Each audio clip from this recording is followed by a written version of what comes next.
Баршаңызға қайырлы күн. Бүгін үй жағдайында қазан кебаб тамағын дайындаймыз. Мен тек қана етпен ғана дайындадым. Сүйек қосқан жоқпын. Етті жақсылап жуып турап аламыз. Содан соң картопымызды ашып, үлкен болса 2-3 бөлікке бөлеміз.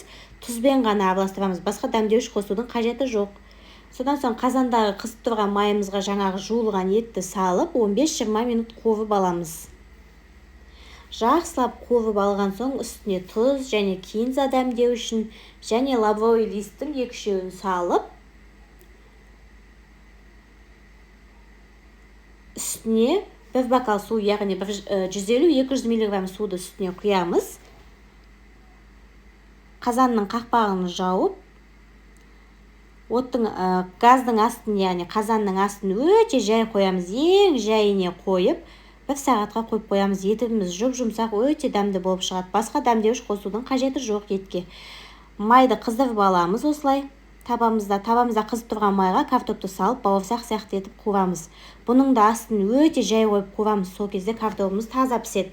Ал егер асты қатты тұрса, сырты пісіп, іші піспей қалуы мүмкін. Картопымызды пісіріп болған соң үстіне зірені шашып, осылай араластырып аламыз.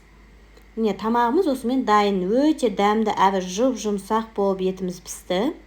Сіздерге де жасап көруге кеңес беремін. Мен сіздерге өте оңай жолын көрсеттім. Сіздермен болған аяулым.